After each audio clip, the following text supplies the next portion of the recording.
여러분 안녕하십니까? 뉴스데스크 강원입니다. 춘천을 비롯해 홍천과 평창, 인제가 특별 재난지역으로 선포돼 재정력 지수에 따라 총 복구 소요액 가운데 지방비로 부담하는 금액의 50에서 80%가 국고에서 지원됩니다. 지원 대상은 사망자와 부상자, 피해 주민의 생계 안정과 피해 지역 복구에 필요한 지원 등으로 사망자에게는 최대 1,000만 원, 부상자는 500만 원까지 지원됩니다.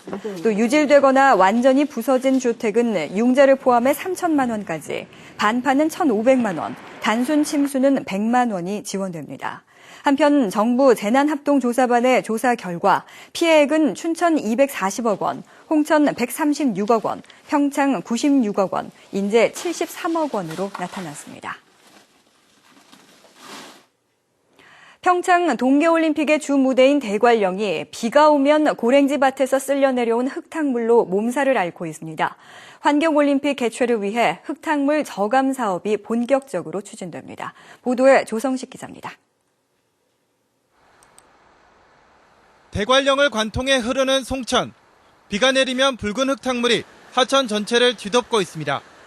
빗물과 함께 쓸려 내려온 토사는 하천에 쌓여 보 높이만큼 차올랐습니다.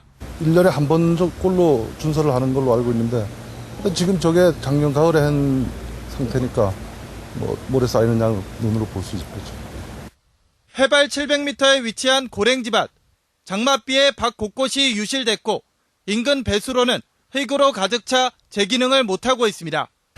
이처럼 대부분의 고랭지밭은 급경사지에 위치하고 있습니다. 이 때문에 비만 오면 흙이 쓸려 내려가고 유실된 토사는 흙탕물의 원인이 되고 있습니다. 흙탕물이 수생태계의 오염은 물론 수력발전소까지 멈추게 한 상황. 환경부와 평창군이 흙탕물 저감을 위한 대책 마련에 나섰습니다. 오는 2017년까지 320억 원을 투입해 고랭지밭의 우회수로와 대형 침사지를 만들고 밭 경계 부분에 완충 식생대를 설치해 토사 유출을 최소화한다는 계획입니다.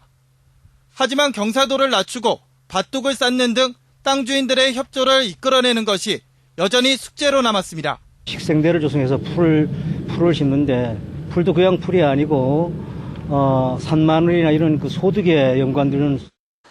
동계올림픽 개최까지 남은 기간은 불과 4년 6개월여. 이번 흙탕물 저감 사업의 성공 여부가 환경올림픽을 판가름하는 중요한 기준이 될 전망입니다. MBC 뉴스 조성식입니다. 여름 성수기지만 울릉도 뱃길마다 여객선 예매율이 기대에 미치지 못합니다. 관광객은 크게 늘지 않았는데 여객선 증가로 관광객이 분산돼 업계의 고민이 커지고 있습니다. 조규환 기자입니다. 동해시 묵호항 여객선 터미널. 이른 아침부터 울릉도로 떠나려는 관광객들이 몰려듭니다. 방학을 맞아서 문화 탐방도 할 겸 여름 휴가도 즐길 겸 친구들하고 같이 가고 있습니다. 여객선에 승선한 관광객은 670여 명, 정원 985명에 많이 모자랍니다. 이번 달 관광객이 1년 전보다 10,000명가량 줄었고 여름 성수기인데도 예매율은 낮습니다. 일일 수속 능력이 1,400명 정도인데 지금 현재 성수기에 접어들었지만 예약률이 전년 대비 65% 정도로 예상보다 크게 못 미치는 수준입니다.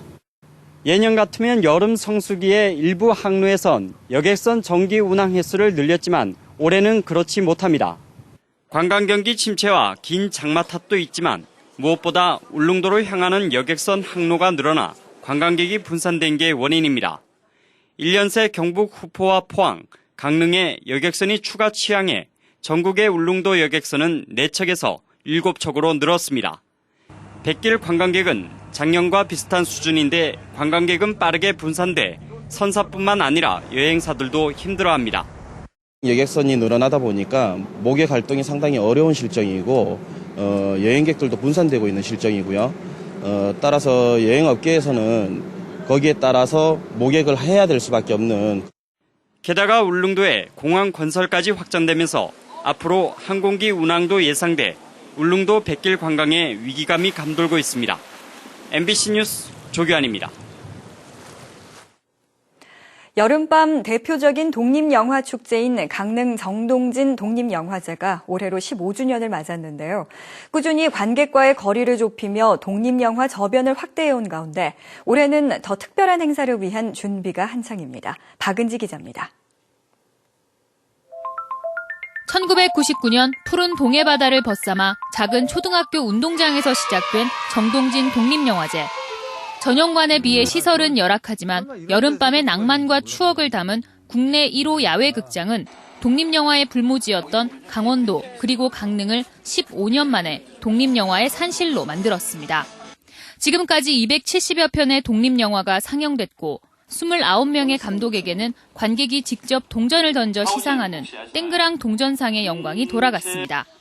전국의 각종 후원 회원과 봉사자는 200여 명으로 늘었습니다. 여기에 지난해 강원도 최초로 독립영화 전용 극장인 신영희 개관에 힘을 실었고 예비 사회적 기업으로도 선정돼 찾아가는 마을 극장 등 다양한 시도가 가능해졌습니다. 영화제 기간뿐만 아니라 또 직접 찾아가는 농산어촌 이렇게 산간 지역들, 어촌 지역들 찾아가는 어떤 영화 상영, 공동체 상영 이런 것들도 준비하고 있습니다. 10여일 앞으로 다가온 올해 영화제는 관객들을 위한 행사가 늘었습니다. 15주년을 기념한 우표와 엽서가 만들어지고 지난 발자취를 돌아보는 사진전도 마련됩니다. 영화제 15주년을 맞아 신영극장에서는 지난해 상영작들의 다시 보기 행사가 27일부터 31일까지 마련됩니다.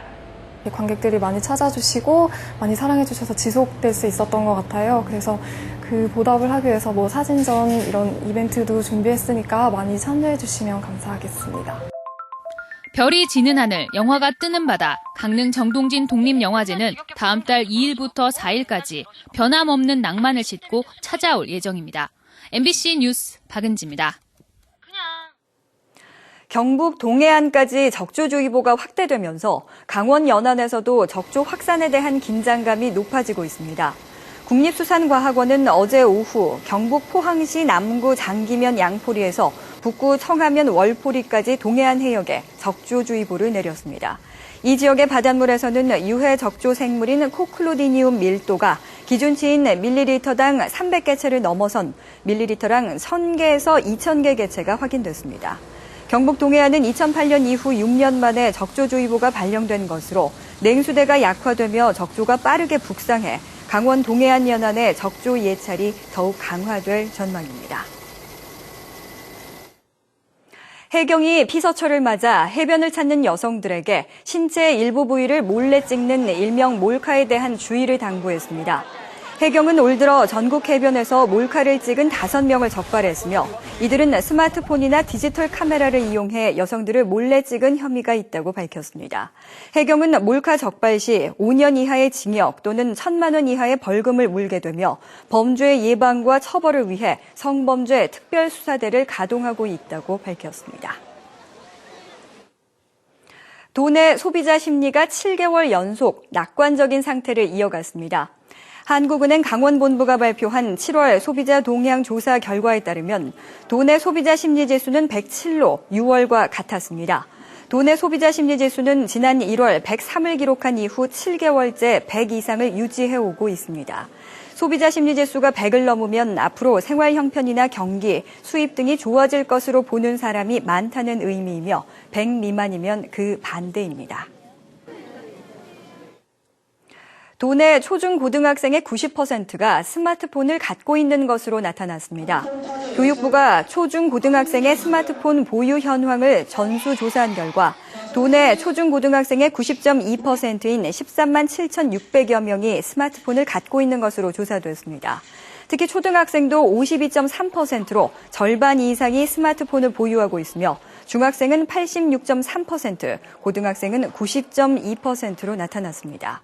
또 시지역은 90.4%, 농어촌 지역은 90%로 도시와 농어촌 간 차이가 없는 것으로 조사됐습니다. 뉴스데스크 강원을 마칩니다. 고맙습니다.